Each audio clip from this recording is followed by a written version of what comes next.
शांति। ओम शांति भाई जी। ओम शांति भाई जी। ओम शांति भाई। ओम शांति। ओम शांति भाई जी। 12वां अध्याय भक्ति योग।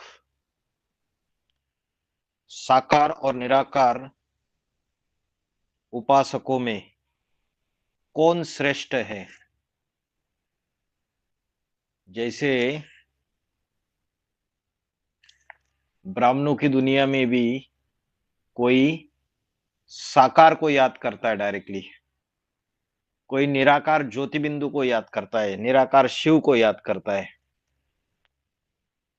और कोई शंकर के स्वाकार स्वरूप को याद करता है, और जो आधार मूर्त ब्राह्मण है वो ब्रह्मा बाबा को याद करते हैं।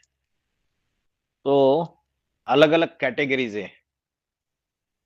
तो साकार और निराकार, सगुण साकार और निर्गुण निराकार, ये दोनों प्रकार के जो उपासक है, इसमें श्रेष्ठ कौन है? या अर्जुन का प्रश्न है भगवान को। और उसके ऊपर ये श्लोक 1 से लेके 12 तक इसमें भगवान ने क्लैरिफाई किया है, भगवान ने समझाया हुआ है। आज थोड़ा उच्चार भी देखेंगे हम। वो जैसे गाते हैं ना, वैसे एकदम गाऊंगा नहीं, वैसे बोल के दिखाता हूं आपको उच्चार कैसे करने। एवं सतत युक्ताये भक्तास्त्वां पर्युपासते ये चाप्यक्षरम अव्यक्तम तेषां के योग वित्तमाः। तो इस श्लोक में अर्जुन पूछता है एवं सतत युक्ताये, सतत युक्ता, इसका मतलब सतत माना निरंतर, सतत माना निरंतर, युक्ता माना योग में, योग युक्त हुए, आपके ध्यान में लगे हुए, आपसे योग लगाए हुए। एवं सतत युक्ता ए भक्तास्त्वाम पर्युपासते, तो जो आपके अनन्य भक्त है, जो आपकी निरंतर उपासना करते हैं। कैसे, किसकी उपासना करते हैं? जो आपका साकार सौम्य रूप है, साकार स्वरूप है, उसकी उपासना करते हैं। तन मन धन संबंध आदि सब प्रकार से उपासना करते हैं। पर्युपासते, पर्युपासते का अर्थ है उपासना करना। त्वाम, त्वाम माना आपकी, आपके साकार स्वरूप की, आपका जो सगुण साकार स्वरूप है परमेश्वर का,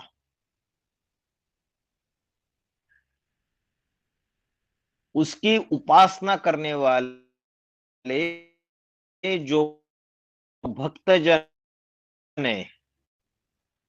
और उसके बाद एच ए चापी क्षरम अव्यक्तम तेषाम के योग वित्तमा, और च माना और, ये ए माना जो, अक्षरम, अक्षरम माना जिसकी शक्ति कभी क्षरित नहीं होती है, अविनाशी, अव्यक्त, जो निराकार शिव है वो अव्यक्त है, और वो निराकार शिव साकार शरीर में प्रवेश करता है। तो जो सनातन धर्म है, हिंदू धर्म है, इसमें निर्गुण निराकार और सगुण साकार, इसमें किसकी उपासना श्रेष्ठ है, इसके ऊपर जो विवाद है वो 2000 साल पुराना है। भक्ति मार्ग में हजारों सालों से इसके ऊपर विवाद चल रहा है, लेकिन संगम युग में हमें पता चलता है कि निराकार शिव ज्योति बिंदु वो साकार राम और कृष्ण वाली आत्माओं के शरीर में प्रवेश करके वो प्रैक्टिकल में ज्ञान सुनाता है। तो फिर निराकार को याद करना अच्छी बात है, या जो अविनाशी अक्षर अव्यक्त निराकार शिव ज्योति उसको जो याद करते हैं, तो इन दोनों सगुण और निर्गुण, सगुण साकार और निर्गुण निराकार, इन दोनों में योग को अच्छी तरीके से जानने वाले कौन है? जो योग का मर्म है उसको अच्छी तरीके से जानने वाले कौन है? या तो दूसरी तरीके से अच्छा योगी कौन सा है, ये बात पूछिए। तो सबको समझ में आ गया कि प्रश्न उनका अर्जुन का ये है भगवान को, जो सदा योग युक्त हुए आपके भक्तजन आपके साकार स्वरूप से, साकार स्वरूप को याद करते हैं या आपकी उपासना करते हैं, तन मन धन संबंध आदि सब प्रकार से उपासना करते हैं या आपके साकार स्वरूप को याद करते हैं, उसका ध्यान करते हैं, तो वो ज्यादा उत्तम योगी है, वो योग के मर्म को अधिक जानते हैं, या जो अविनाशी निराकार शिव ज्योति को याद करते हैं वो ज्यादा योगी है, वो उत्तम योगी है? कौन से उत्तम योगी है और कौन योग के मर्म को सबसे अधिक जानता है? यह अर्जुन का प्रश्न है। जो इस्लाम धर्म वाले हैं वो तो साकार को मानते ही नहीं है। वो तो बोलते हैं अल्लाह मियां ने ये फरमाया, अल्लाह मियां ने वो फरमाया, अल्लाह मियां ने चांद बनाया, अल्लाह मियां ने सूरज बनाया। तो वो साकार को मानते ही नहीं है। उनका कहना है अल्लाह मियां एक ऐसी शक्ति है जिसको कोई शरीर में आने की जरूरत नहीं है, कोई अवतार लेने की जरूरत नहीं है। अरे सारे दुनिया के बच्चे साकार है, तो परमात्मा भी साकार में आएगा तभी तो पढ़ाई पढ़ाएगा, तभी तो शिक्षा देगा, तभी तो बच्चों की जो भी प्रश्न है उसका जवाब देगा, उनको संग का रंग लगाएगा, दृष्टि का, अपने वाचा का, अपनी ज्ञानेंद्रियों का, कर्मेंद्रियों का संग लगाएगा प्रैक्टिकल में, तभी तो जो पतित आत्मा है ये पावन बनेगी। तो जो विधर्मी है, इस्लामी है, क्रिश्चियन है, आर्य समाजी है, वो तो निराकार को मानने वाले हैं, सारे के सारे मुस्लिम है, तो साकार को मानते ही नहीं है। तो भगवान ने क्या जवाब दिया कि निराकार और साकार इन दोनों में से कौन उत्तम है? जवाब दिया, नेक्स्ट श्लोक, दूसरा श्लोक,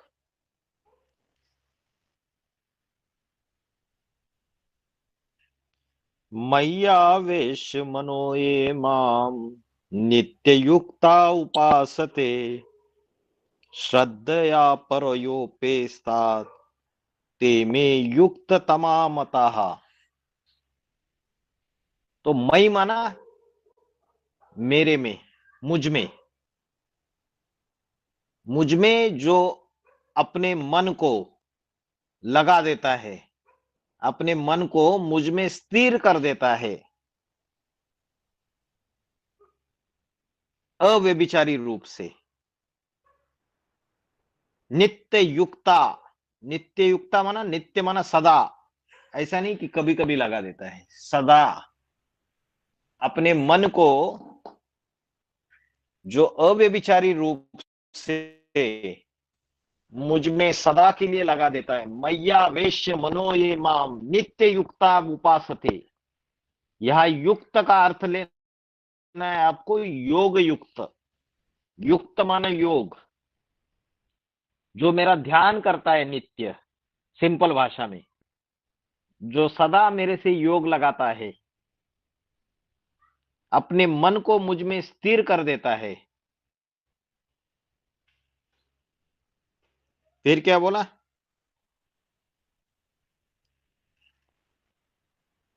श्रद्धया परयोपेतास ते में युक्त तमामतः। जो अपने मन को मुझ में स्थिर कर देता है, मेरे में योग लगा देता है, मेरा ध्यान करता है, तो श्रद्धया, परया श्रद्धया माना परम श्रद्धा से भरकर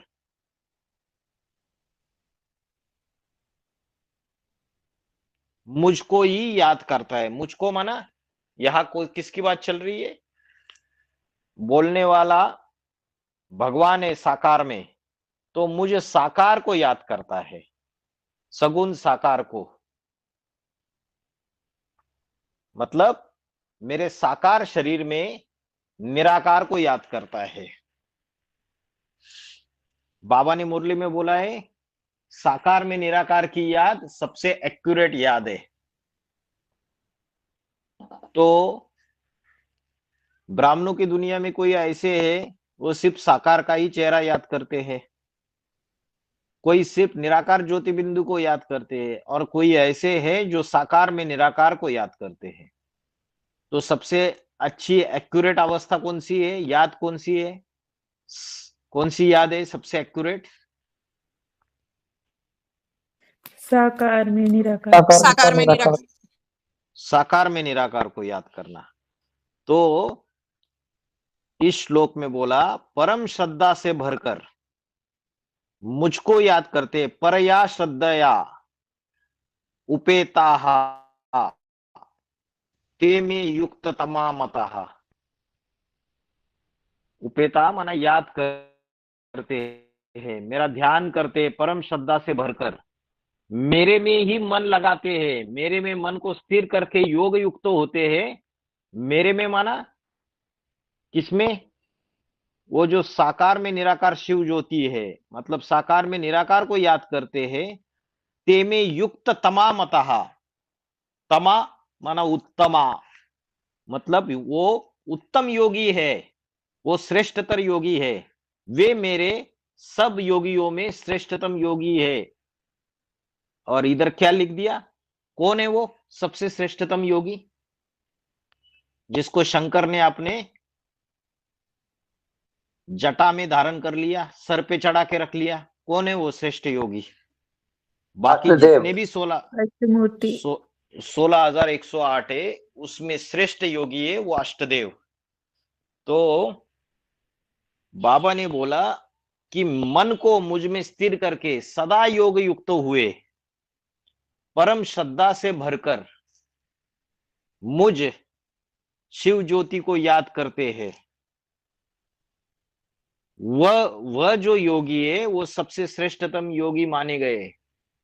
अभी अर्जुन ने पूछा कि सगुण साकार जो है, वो जो आपके साकार स्वरूप को याद करने वाले, वो असली उत्तम योगी है या जो निराकार शिव ज्योति को याद करते वो उत्तम योगी है? और भगवान ने जवाब क्या दिया? जो मन को मेरे में स्थिर करके सदा योग युक्त हुए मेरा ध्यान करते हैं, परम श्रद्धा से मुझको याद करते हैं, साकार में निराकार को। अभी दुनिया वाली जो गीता है, भगवत गीता, उसमें ऐसे लिखा होगा क्या साकार में निराकार को? स्थायी रथ में शिव ज्योति को याद करते हैं, उसमें तो यही लिखा गया है, मेरे साकार स्वरूप को याद करते हैं। माम, माम माना मेरे सगुण साकार स्वरूप को। लेकिन जो एडवांस पार्टी के अंदर बाबा ने ये जो व्याख्या दी है, उसमें जहां माम शब्द आया है कि मुझको याद करते, तो माना मुझ साकार में निराकार शिव को याद करते हैं, तो वो सर्वोत्तम योगी माने गए हैं। भगवान ने जवाब दिया।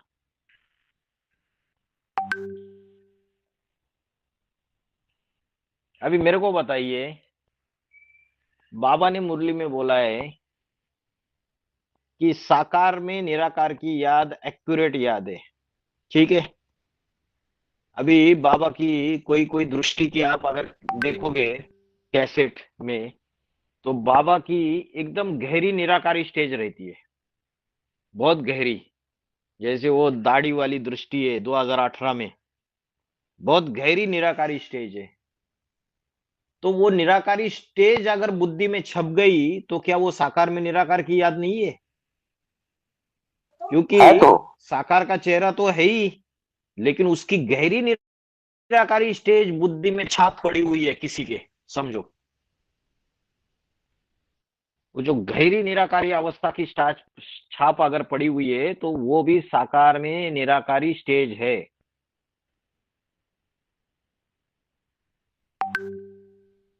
अगर कोई खींचतान कर रहा है और साकार में बाबा के भ्रुकुटी में बिंदु याद नहीं आ रहा है, तो क्या करेंगे फिर? तो उसकी जो गहरी निराकारी अवस्था है, ये सारी दुनिया साकार है, उसमें वो जो निराकारी स्टेज में टिका हुआ है, उस निराकारी उसकी अवस्था को याद करना, वो भी साकार में निराकारी याद है, उसकी याद है। तो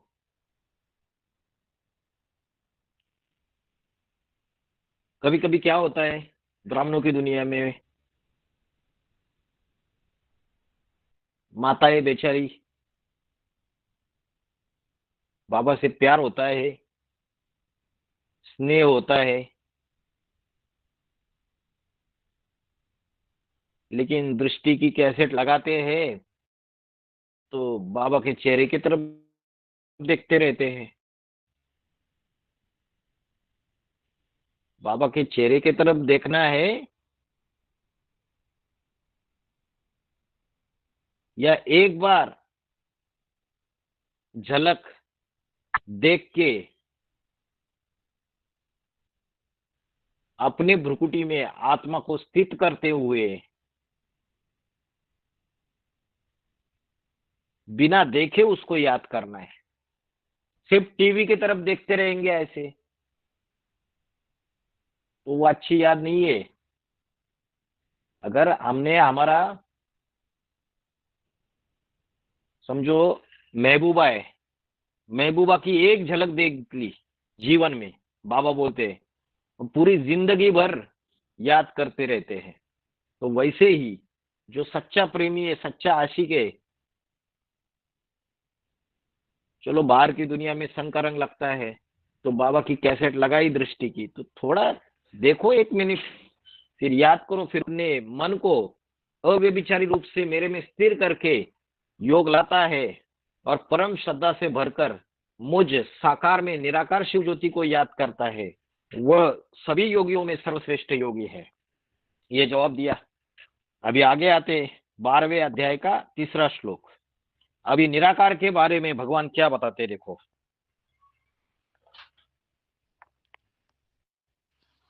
ये त्वक्षरम निर्देशम अव्यक्तम पर्युपासते। क्या बोला? ये त्वक्षरम निर्देशम अव्यक्तम पर्युपासते, सर्वत्र गम अचिंत्यम कूटस्थ कूटस्थम अचलम ध्रुवम। 3रा श्लोक। अभी अक्षर, अक्षर माना जिसकी शक्ति क्षरित नहीं होती है। गीता में बताए इस सृष्टि में 2 ही प्रकार के पानी है, क्षर और अक्षर। सारी दुनिया, सभी मनुष्य मात्र, प्राणी मात्र, सबकी शक्ति क्षरित होती है। और जो एक शिव है, जो निराकार है, वो जन्म मरण के चक्र में नहीं आता है, पाप पुण्य के फेरे में नहीं आता है, वो अक्षर है। ये तू अक्षरम अनिर्देशम। अनिर्देशम माना क्या? इधर लिखा है अनिर्वचनीय। इसका मतलब क्या कि जो परमात्मा है वो अव्यक्त है, अति सूक्ष्म है। श्रीमद् भगवत गीता में बोला है उसका स्वरूप कैसा है? अनुरणियाम समनुस्मरित, अनु से भी अति सूक्ष्म अनुरूप है। तो अनिर्देशम, तो अति सूक्ष्म होने से उसका कथन नहीं कर सकते हैं, मतलब बता नहीं सकते उसका स्वरूप। जो चीज दिखती नहीं है उसका कथन भी नहीं कर सकते हैं। तो अति सूक्ष्म होने से अनिर्देश्यम, इसका मतलब है अकथनीय, मतलब उसका कथन नहीं कर सकते, उसका स्वरूप कैसा है बता नहीं सकते हैं। अव्यक्तम पर्युपासते, तो वो जो अक्षर है जो कभी भी पतित नहीं होता है, सदा पावन है, सदा शिव है, अत्यंत सूक्ष्म होने से उसको कथन नहीं किया जा सकता उसके स्वरूप का। और आगे क्या बोला है, सर्वत्रगम अचिंत्यम, जो चिंतन नहीं कर सकते जिसका, तो जो साधारण देवों द्वारा उसका चिंतन नहीं कर सकते। और सर्वत्रगम, अभी सर्वत्रगम का अर्थ दुनियाई लोग जो अलग अलग भक्ति मार्ग की गीता है, तो सर्वत्रगम का अर्थ लेते सर्वव्यापी, लेकिन बाबा ने यहाँ क्या अर्थ बताया, बाबा ने यहाँ अर्थ बताया है सर्वत्रगम का सब जगह पहुंचने वाले, त्रिकालदर्शी होने से सब जगह पहुंचने वाले, मतलब उनको वर्तमान भूत और भविष्य तीनों कालों का ज्ञान होने की वजह से वो सब जगह बुद्धि से पहुंच जाते हैं। चिंतन न करने योग्य, कूटस्थम अचलम ध्रुवम, कूटस्थम इसका अर्थ है जो पर्वत शिखर पे स्थित है, माना कोई ऊंची से ऊंची चोटी होती है, जैसे माउंट आबू में जो पर्वत है उसमें गुरु शिखर सबसे ऊंची चोटी है, तो वैसे ही बाबा ने मुरली में बोला है सर्वोत्तम ब्राह्मण चोटी कौन सी है, एवरेस्ट, एवर ईस्ट, जो शिव शंकर भोलेनाथ है, जो प्रजापिता है, जो राम वाली आत्मा है, वही सर्वोच्च ब्राह्मण चोटी है। तो ऐसे ब्राह्मण चोटी अचल, अचल माना जो चलायमान नहीं होता है, स्थिरियम रहता है, पर्वत की अचलता। और ध्रुवम, ध्रुवम माना जो स्थिर है हमेशा, पुरुषार्थी जीवन में वो ध्रुव तारे के मुहापी पुरुषार्थ करता है, निश्चय अनिश्चय के चक्र में नहीं आता है, अनिश्चय के चक्र में नहीं आता है, हमेशा निश्चय बुद्धि है, हमेशा स्थिरियम रहता है संगम युग में, शूटिंग पीरियड में। अव्यक्तम पर्युपासते, और निराकार शिव ज्योति को पर्युपासते माना याद करते हैं, मन बुद्धि से याद करते हैं, या तो ध्यान लगाते हैं। जो योगी पतित न होने वाले, जिसका स्वरूप सूक्ष्म होने की वजह से अकथनीय, अनिर्देशम, जो त्रिकालदर्शी होने से सब जगह पहुंचने वाले, चिंतन न करने योग्य, सर्वोच्च ब्राह्मण चोटी, पर्वत शिखरस्थ, अचल अडोल ध्रुव तारा को और निराकार शिव ज्योति को याद करते हैं। अभी जो अव्यक्त को याद करते हैं ना, उसके बारे में बात चल रही है इस श्लोक में। अभी इसका कंटिन्यूशन जो है 12वें अध्याय का 4 में है, कंटिन्यूशन है इसके आगे। जो उस निराकार अक्षर, पतित न होने वाले, चिंतन न करने योग्य, अचल अडल अडोल ऐसे अव्यक्त स्वरूप को उसके याद करते हैं, निराकार स्वरूप को याद करते हैं। उसके आगे आगे का 4था श्लोक कंटिन्यूएशन है।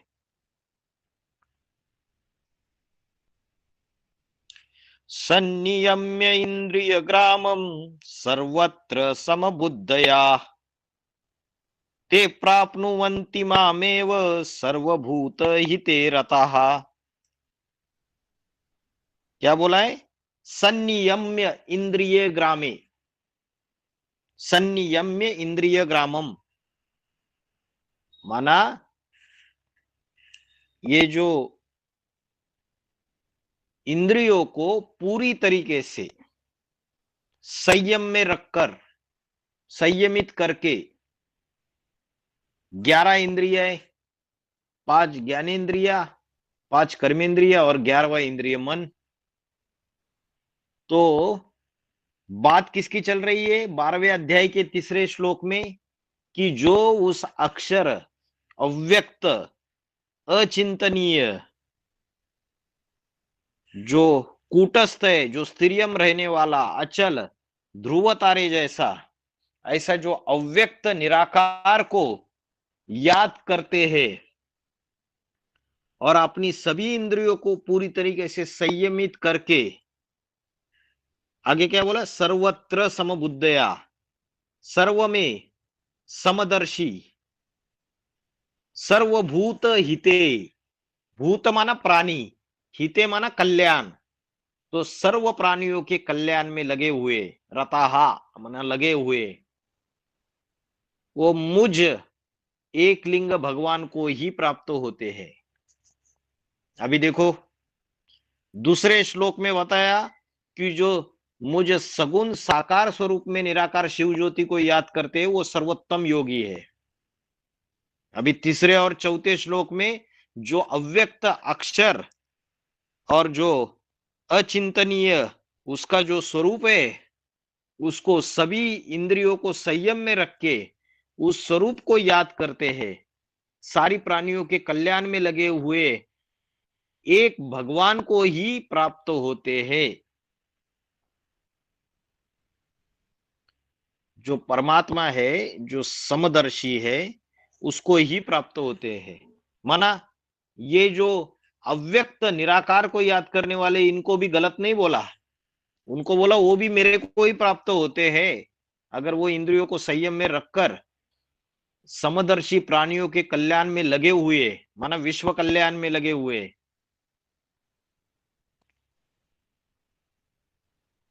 तब अद्वैत भाव से मुझ एक लिंग भगवान को ही प्राप्त होते हैं। तो चाहे निराकार को भी याद करते, उसके निराकारी स्टेज को भी याद करते, उसके अव्यक्त अवस्था को भी याद करते हैं, तो भी वो मुझे ही प्राप्त होते हैं, ऐसा तीसरा और चौथे श्लोक में ये बात आ गई। लेकिन फिर प्रॉब्लम क्या आता है, भले प्राप्त मुझे होंगे, लेकिन प्रॉब्लम क्या आता है ये 5वें श्लोक में पता चलेगा। अभी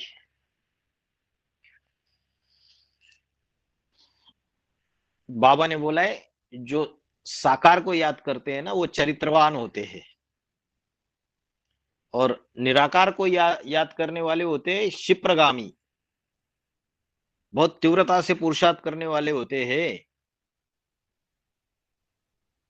लेकिन जो साकार को याद करते हैं वो चरित्रवान होते हैं, चरित्रवान होते हैं और भावनावादी भी होते हैं ज्यादा। और भावनावादी होने की वजह से समस्या क्या आ सकता है, पुरुषार्थ करते करते, ज्ञान में चलते चलते कभी माया की ठोकर लग जाती है, तो भावनावादी होने की वजह से उनका पत्ता कट हो जाता है, अनिश्चय बुद्धि होके मौत मारे जाते हैं। तो चौथे श्लोक में और तीसरे श्लोक में ये बताया जो मुझ अव्यक्त निराकार को, अक्षर अचिंत्य भगवान को सभी 11 इंद्रियों को संयमित में रखते हुए मुझे याद करते हैं, मुझे ध्यान करते हैं, मेरी उपासना करते हैं, वो मुझको ही प्राप्त होते हैं। प्राप्नुवंती, ते प्राप्नुवंती माम, माम माना मुझे, ठीक है। संनियम्य इंद्रिय ग्रामम सर्वत्र समबुद्धया। तो ये तीसरे और चौथे श्लोक में बताया। लेकिन अभी समस्या क्या होता है, अव्यक्त को याद करते, तो आगे पता चलेगा। 12वें अध्याय का 5वां श्लोक, क्लेशो अधिकतरस्तेषाम, क्लेशो अधिकतरस्तेषाम अव्यक्तासक्त चेतसाम। क्लेशो, अगर आपने शब्द एक एक शब्द अच्छे से समझा तो उसी में अर्थ छुपा हुआ है। क्लेशो अधिकतरस्तेषाम् अव्यक्तासक्तचेतसाम् अव्यक्ता हि गतिर्दुःखम देहवद्भिर्वाप्यते। क्लेश, क्लेश माना क्या? क्लेश माना परिश्रम, या तो क्लेश माना ज्यादा उनको क्या होती है, दिक्कत होती है, कठिनाई होती है, ज्यादा परिश्रम पड़ते हैं, ज्यादा तकलीफ होती है। क्लेशो अधिकतरस्तेषाम् अव्यक्ता सक्त चेतसाम। तो जो अव्यक्त, मुझे अव्यक्त के प्रति जो मेरा निराकार रूप है, जो सूक्ष्म अचिंत ज्योति बिंदु स्वरूप जो रूप है, कोई ये निराकार ज्योति बिंदु को ही याद करते हैं तो आसक्त होते हैं। उन योगियों को कठिनाई अधिक है, परिश्रम अधिक है, तकलीफ अधिक है उनको।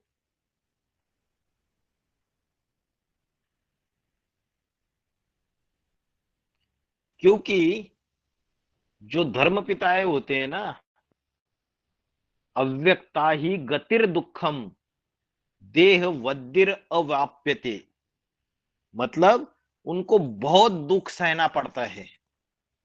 उनको ये जो निराकारी गति है, उनकी जो निराकारी स्टेज है, जैसे क्राइस्ट को दिखाया निराकारी स्टेज, गुरु नानक जी को निराकारी स्टेज में दिखाया, गौतम बुद्ध को निराकारी स्टेज में दिखाया, तो ये अव्यक्त निराकार में आसक्त हुए उन योगियों को अधिक कठिनाई होती है। क्लेशो अधिक स्तरम तेषाम, क्लेश माना कठिनाई, परिश्रम, तकलीफ ज्यादा होती है। क्योंकि अव्यक्ता ही गतिर दुखम देह वद्दिर अवाप्यते, क्योंकि ये जो देहाभिमान त्यागना होता है ना, ये जितने भी धर्म पिताएं होते हैं उनके अंदर देहाभिमान ज्यादा होता है। तो उस देहाभिमान को त्याग के आत्मा बनने के लिए, एकदम निराकारी हाईएस्ट स्टेज में जाने के लिए उनको बहुत दुख सहन करना पड़ता है। बिना दुख सहन करके किए बगैर उनको वो निराकारी स्टेज, राम वाली आत्मा भी बाबा ने बोला है तेरी बुद्धि में बाबा कहने से बिंदी ही याद आएगी। तो राम वाली आत्मा, उसको भी धर्म के धक्के सबसे ज्यादा खाने पड़ते हैं या नहीं पड़ते हैं? जेल में जाना पड़ा बाबा को, झूठे झूठे आरोप डाले गए, ढेर सारी सारी दुनिया में ग्लानि हुई, बदनामी हुई।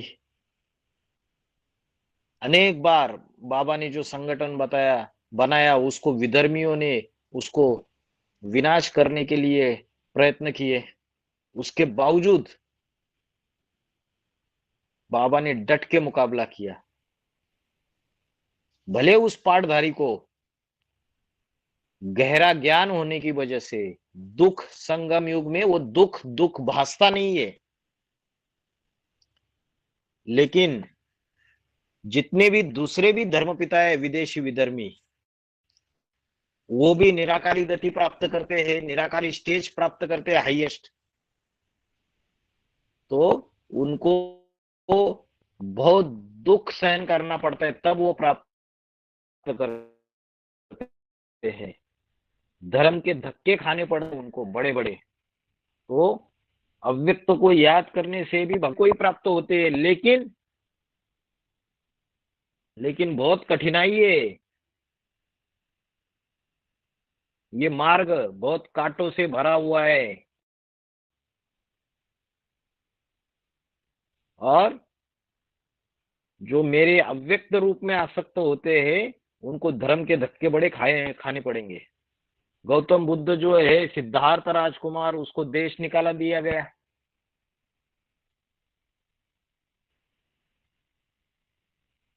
मोहम्मद है, उनके उनके और उनके फॉलोअर्स की खूब धुलाई पिटाई हुई। जीसस क्राइस्ट सूली पे ठोक के मार दिया गया। तो ये जितने भी धर्म पिता है निराकारी स्टेज धारण करने वाले, इनको धर्म के धक्के बहुत खाने पड़े, तो बोला अव्यक्तों को याद करो, कोई बात नहीं, मुझे ही प्राप्त हो गए, लेकिन एक प्रॉब्लम है, बहुत कठिनाई है, बहुत तकलीफ है, बहुत परेशानी है, और बहुत दुख सहन करना पड़ेगा, बहुत धर्म के धक्के खाने पड़ेंगे, तभी तो जाके कोई भी धर्म स्थापन होता है। ऐसे ही स्थापन हो जाता है धर्म? नहीं होता है। इसलिए साथ में वार्निंग भी दे दिया। 12वें अध्याय का 6वां श्लोक आगे, ये तु सर्वाणि कर्माणि मयि सन्न्यस्य मत्पराः अनन्येनैव योगेन मां ध्यायन्त उपासते। ये तु सर्वाणि कर्माणि, तू माना परंतु, ये माना जो, परंतु जो अपने संपूर्ण कर्म को, तन, अपना धन, सब कुछ अर्पण करते हुए अपने संपूर्ण कर्मों को मुझ में, जो साकार यज्ञ का पिता है, उसमें संपूर्णतया अर्पण करता है। संन्यास्य, संन्यास्य माना अर्पण करना, स माना संपूर्ण, संन्यास्य, न्यास्य माना त्याग, संपूर्ण अर्पण करना, स माना संपूर्ण, संन्यास, न्यास माना त्यागी, माना अर्पण करना। तो जो संपूर्ण अर्पित करता है, अभी देखो 6ठे श्लोक में क्या बोला, जो अपने कर्मों को संपूर्ण अर्पण करता है। और आपने दूसरा श्लोक देखा, उसमें क्या बोला, जो मन को मेरे में स्थित करता है नित्य। एक होता है कर्मों को अर्पण करना और एक होता है मन को लगाना। देखो, जो मेरे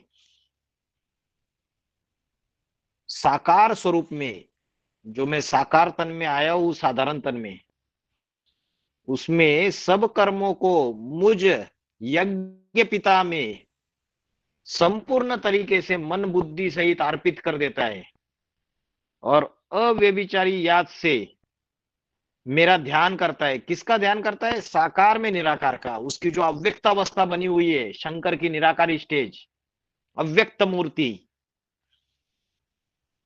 जैसे व्यक्त तो है लेकिन निराकारी स्टेज बनी हुई है, इंद्रियों का भान नहीं है, इंद्रियों की स्मृति नहीं है, अव्यक्त मूर्ति है। मूर्ति तो है पर्सनैलिटी, जैसे मैंने समझाया था अभी थोड़ी समय पहले। साकार में निराकार मतलब क्या? अरे मूर्ति तो है लेकिन उसकी अवस्था ऐसी है कि जैसे निराकारी है, जैसे इस दुनिया में है भी, दुनिया में रहते हुए एक खोए हुए है।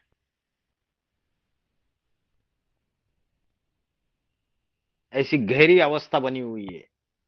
उनके चेहरे को देखने मात्र से लगता है कि इनकी शरीर तो यहाँ पे है लेकिन मन बुद्धि रूपी आत्मा उपराम है, शिव के याद में खोई हुई है। तो इस श्लोक में बोला कि जो अपने सब कर्मों को मुझे संपूर्णतया मन बुद्धि सहित अर्पित कर अव्यभिचारी याद से ध्यान मुग्न, ये तू सर्वाणी कर्माणी मई संन्यास्य मत्परा। मत्परा माना आश्रित, मेरे आश्रित है ना, परायण करना, मेरे आश्रित जो सब कर्मों को मुझ में संपूर्णतया अर्पित कर अव्यभिचारी याद से अनन्येव योगेना, अनन्येन माना अव्यभिचारी याद से, अनन्य बोलते हैं ना, कोई अनन्य बच्चे हैं, बाबा मुरली में बोलते हैं, जो अनन्य बच्चे थे, जो अव्यभिचारी एक के प्रति, जो मम्मा ने शरीर छोड़ दिया, ओम राधे मम्मा ने, तो जो अनन्य बच्चे थे वो भी यज्ञ छोड़ के चले गए, जो एक मम्मा को सब कुछ मानते थे। तो ऐसे अव्यभिचारी याद से अनन्येन योगेन मेरे अव्यक्त मूर्ति ध्यान मग्न हुए मेरी उपासना करते हैं। मतलब मेरी जो साकार में जो निराकारी स्टेज बनी हुई है शंकर की, उसकी उपासना करते हैं, सब कर्मों पर मुझ में अर्पित करते हैं, अव्यभिचारी याद से ध्यान मग्न हुए मेरी ही उपासना करते हैं।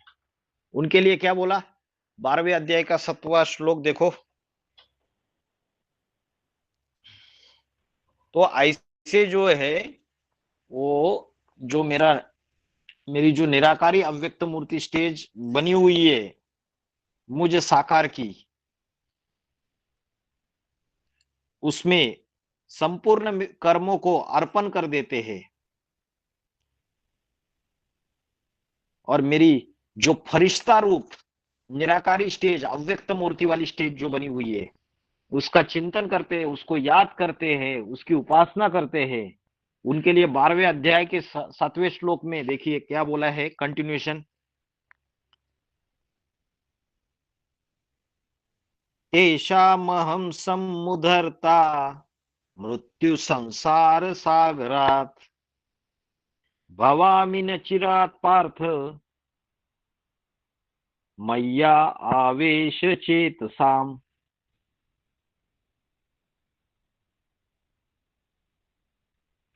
तो ऐसे जो है, जो मेरे साकार में जो निराकारी स्टेज है, उसको याद करते हैं, अपने संपूर्ण कर्मों को अर्पण करके उनको क्या करता हूं मैं, समुद्धरता मृत्यु संसार सागरात।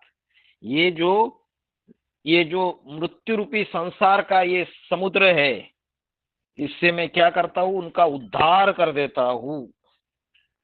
12वें अध्याय का 7वां श्लोक। मैं नचिरात पार्थ, नचिरात माना अति शीघ्र, ये जो विषय सागर है, विषय विकारों का, उससे भव सागर है, उससे मैं संपूर्ण तरीके से उद्धार करता हूं, समुद्धरता या पार लगा देता हूं। किनको पार लगा देता हूं? देखो इधर क्या लिखा है, मैया आवेशी चेतसाम, माना चेतसाम, चेतना माना क्या, चेत माना मन बुद्धि, जो मेरे में मन बुद्धि लगाने वाले, मैया वेश चेतसाम, तो जो मेरे में मन बुद्धि दोनों लगाने वाले हैं, तो जो मेरे में मन बुद्धि लगाने वाले हैं, ऐसे जो भक्त है मेरे, या ऐसे जो उपासक है मेरे, मैं नचिरात, नचिरात माना शीघ्र ही, उनको इस मृत्यु रूपी संसार सागर से, क्योंकि ये सारी सृष्टि विनाश होने वाली है, ये विषय विकार का ये जो भवसागर है, इससे मैं पार लगा के उनको नई दुनिया सतयुग में लेके जाऊंगा, स्वर्ग की दुनिया में लेके जाऊंगा, हेवन की दुनिया में लेके जाऊंगा, जन्नत की दुनिया में लेके जाऊंगा।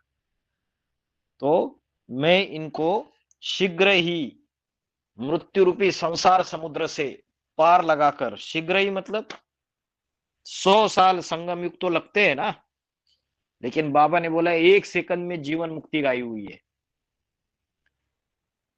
तो जो जनक है पहले, वो 1 सेकंड में जीवन मुक्ति मिलेगी, फिर नंबरवार बाकी आत्माओं को भी जीवन मुक्ति मिलती जाएगी। तो इस श्लोक में ये बोला कि ऐसे जो मेरे मूर्तिमंत शंकर के स्वरूप में, अव्यक्त मूर्ति स्वरूप में ध्यान मग्न हुए, सब कर्मों को पूर्णतः अर्पित कर मेरी अव्यभिचारी याद से उपासना करते हैं, उन मेरे में मन बुद्धि लगाने वालों का मैं अतिशीघ्र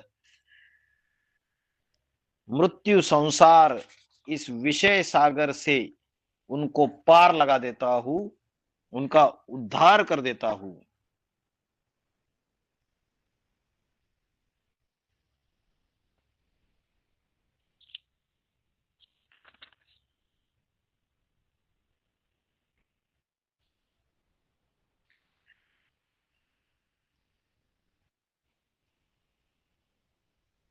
उसके बाद 12वें अध्याय का 8वां श्लोक।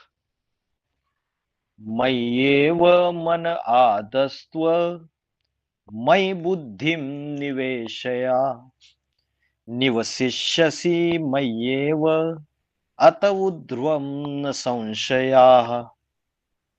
मय्येव मन आदस्वम,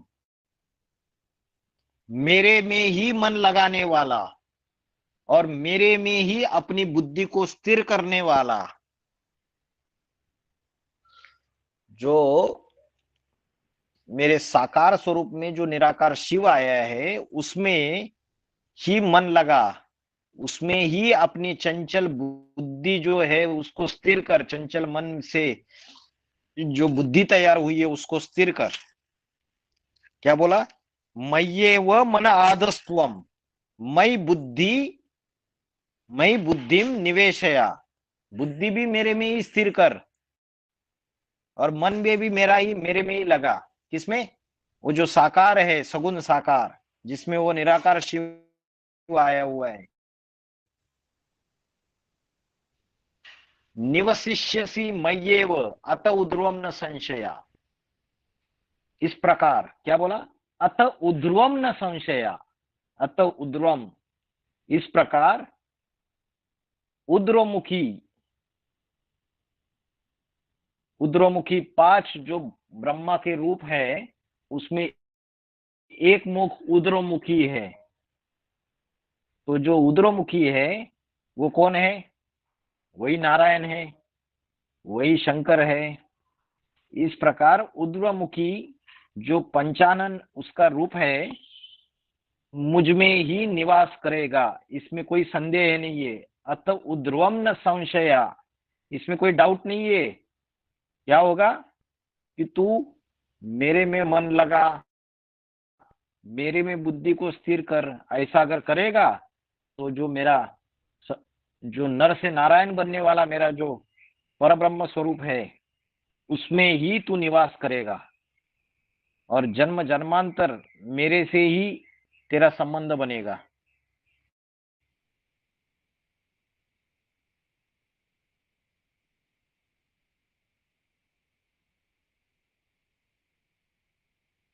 जितने भी जन्म होंगे,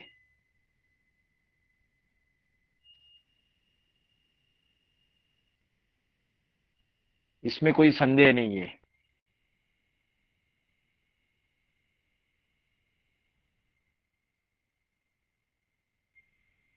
तो मेरे में मन लगा और मेरे में बुद्धि को स्थिर कर, इस प्रकार मेरा जो उद्रोमुख है परब्रह्म स्वरूप, इसमें ही तू निवास करेगा। लेकिन क्या हो रहा है अभी? हमारी बुद्धि कहाँ स्थिर हो रही है? धंधादौरी में लगी हुई है। बाबा ने बोला जिसकी बुद्धि धन कमाने में लगी हुई है उसकी किस्मत कथचित्तम समाधातुम न शक्नोषि मयि स्थिरम। 9वां श्लोक 12वें अध्याय का। अथ चित्तम समाधातुम न शक्नोषि मयि स्थिरम अभ्यास योगेन ततो माम इच्छा आप्तुम धनंजया। यदि मेरे में चित्त को, अथ चित्तम समाधातुम, समाधातुम शक्नोषि, शक्नोषि माना समर्थ, मेरे में चित्त सदाकाल लगाने में अगर समर्थ नहीं है, मेरा जो सूक्ष्म अव्यक्त रूप है इसमें अगर निरंतर चित्त लगाने में तू समर्थ नहीं है। अभी क्या होता है, बता तो दिया कि मेरे में मन लगा, मेरे में निरंतर बुद्धि लगा, बुद्धि स्थिरियम कर, लेकिन फिर भगवान बोलते हैं अरे इनका तो चित्त लगता नहीं है, जन्म जन्मांतर चित्त को भटकाया है सभी जगह। तो अगर चित्त को निरंतर स्थिरता पूर्वक मेरे में लगाने में समर्थ नहीं है, अगर नहीं लगा पाएगा तो क्या बोला है देखो, तो क्या करना है? अभ्यास योगेन ततो माम इच्छा आप तुम धनंजय। तो अभ्यास योगेन माना योगाभ्यास करना है, बार बार स्मृति करनी है, एक एक घंटे में बार बार 10 मिनट के लिए आत्मा का अभ्यास करो, परमात्मा को याद करो, तो योग का अभ्यास करो। ये चंचल मन बार बार भटकेगा, बार बार उसको एकाग्र करने का अभ्यास करो। तो अगर तुम्हारा चित्त निरंतर मेरे में लगाने में तुमको समर्थ नहीं हो तुम, नहीं लगा सकते हो तो तुम क्या करो, योगाभ्यास द्वारा मुझको पाने की इच्छा करो। माम आप तुम इच्छा, मतलब मुझे पाने की इच्छा करो योगाभ्यास द्वारा। मतलब जैसे माताएं रहती है, माताओं को क्या, मेरा तो एक बाबा दूसरा न कोई, बाबा ही बुद्धि में रहता है, बार बार इच्छा वही रहती है। भले चित्त पूरी तरीके से स्थिरियम नहीं हो पाता है, लेकिन अंदर इच्छा बाबा बाबा बाबा बाबा करती रहती है अंदर अंदर। तो एक परमात्मा को ही पाने की इच्छा करो और बार बार योगाभ्यास करो, उसको याद करने की कोशिश करो, स्मृति लाओ उसकी। अगर मन चित्त पूरी तरीके से उसमें नहीं लगता है, बार बार भटकता है, इधर उधर जाता है, देह देह की तरफ जाता है, देह के संबंधियों की तरफ जाता है, मोह में लिंपायमान होता है, विकारों में फंसता है, तो क्या करो, चित्त नहीं लग रहा है तो योगाभ्यास द्वारा अमृत वेला उठ के याद करो, योगा का अभ्यास करो, योग का सवेरे से लेके शाम तक हर एक घंटे में 10-10 मिनट योग का अभ्यास करो, कर्म करते हुए अभ्यास करो। फिर 12वें अध्याय का 10वां श्लोक,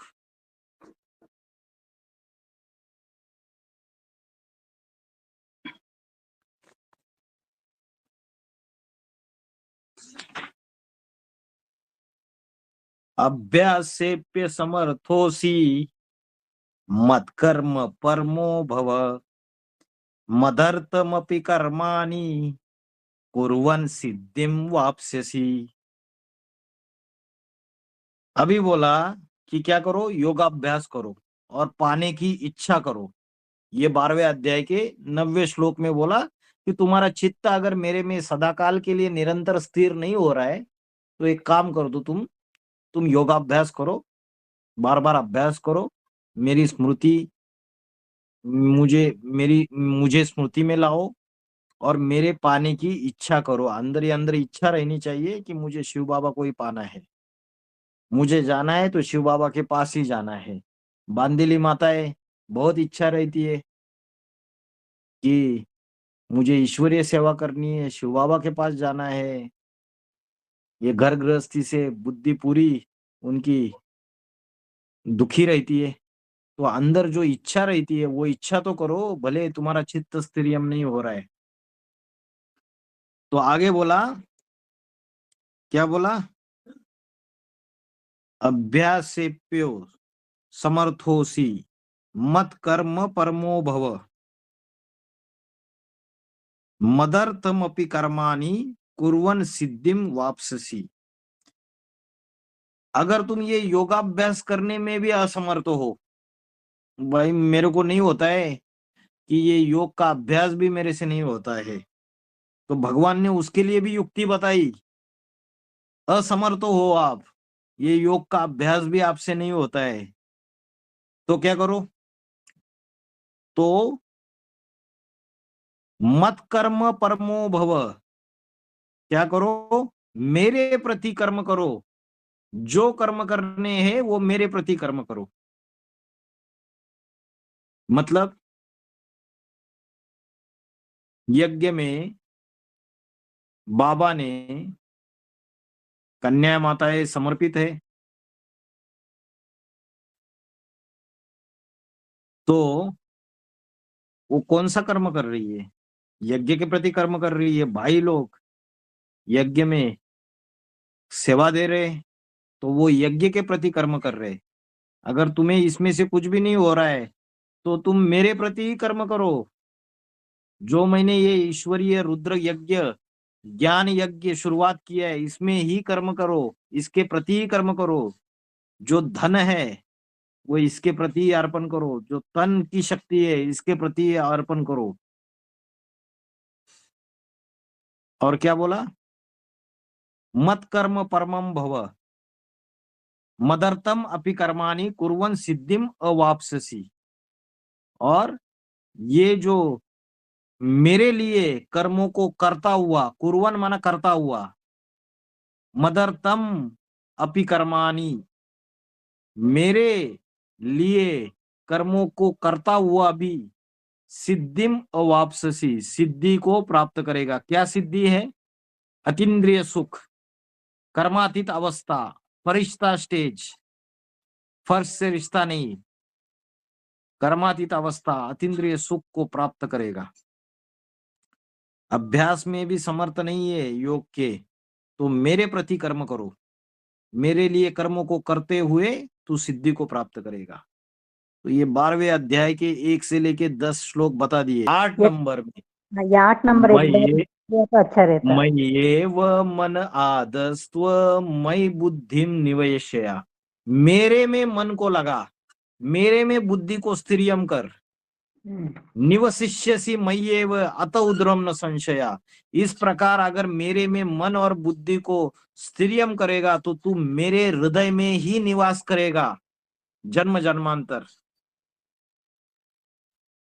पर ब्रह्म, मेरा जो पर ब्रह्म स्वरूप है उसमें ही निवास करेगा, इसमें संदेह नहीं। जो हीरो पाठधारी है उसके हृदय में निवास करेगा, माला में आएगा वो मन का। मेरे में मन लगा, मेरे में बुद्धि को, मैं ये व मन आधस्त्व मई बुद्धिम निवेशया, बुद्धि को स्थिरियम कर। अगर ऐसा करेगा तो मुझ परमात्मा पर ब्रह्म स्वरूप में ही निवास करेगा, इसमें संदेह नहीं है। और कौन सा श्लोक नहीं समझा है बताइए? साकार और निराकार, अर्जुन का प्रश्न है कि साकार और निराकार में कौन योगी श्रेष्ठ है, ये बताइए।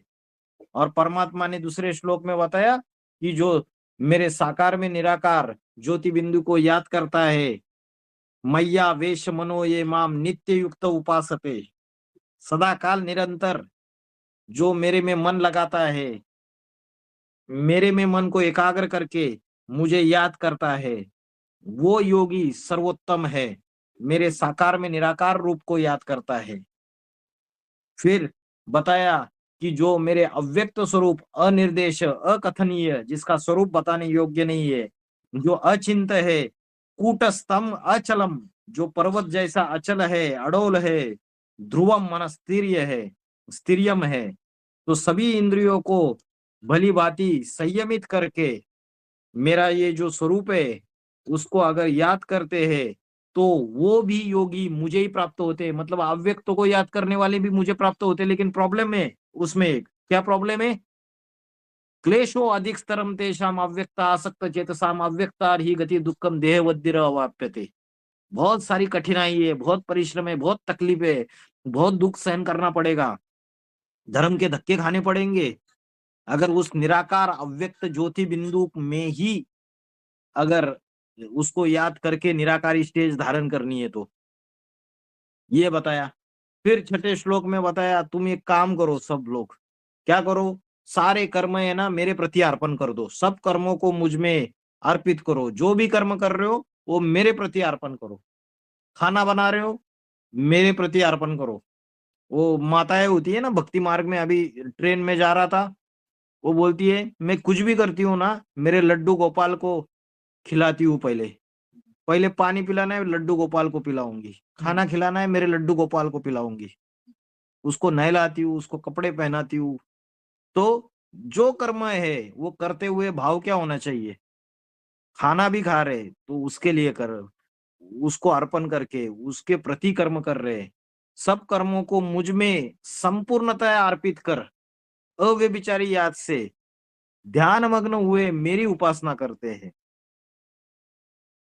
ये तू सर्वाणी कर्माणि मई संन्यस्य, संन्यस्य माना संपूर्ण अर्पण, संन्यस्य अनन्येव योगिन, अनन्येव माना अव्यभिचारी तरीके से मुझे याद करते, मेरे में ध्यान लगाते, मेरी उपासना करते। उनके लिए क्या करता हूं मैं उनको इस भवसागर से, इस विषय विकार के मृत्यु संसार सागरात, इससे उनका उद्धार करता हूं, इनको पार लगाता हूं। भवामी नचिराम पार्थ, नचिरात माना तुरंत, अतिशीघ्र, मैया वेश चेतसाम, मेरे में मन बुद्धि लगाते हैं वो। फिर उसके बाद वाले श्लोक में बोला मेरे में मन लगा, मैं ये वह मन आदस्त्वम मई बुद्धि निवेश निवशिष्यसि मय्य में अत उद्रम न संशया। ठीक है, अगर वो नहीं हो रहा है तो क्या करो फिर? अथ चित्तम समाधातु न शक्नोषि, मैं अभ्यास योगे न, योग अभ्यास करो, और मेरे को प्राप्त करने की इच्छा करो बार बार, और वो योगाभ्यास भी नहीं हो रहा है तो सारे कर्म जो है वो मेरे प्रति कर्म करो, उससे तुम सिद्धि को प्राप्त हो जाओगे, तुम्हारी कर्मातीत अवस्था बन जाएगी और तुम्हें अतीन्द्रिय सुख प्राप्त हो जाएगा। हो गया।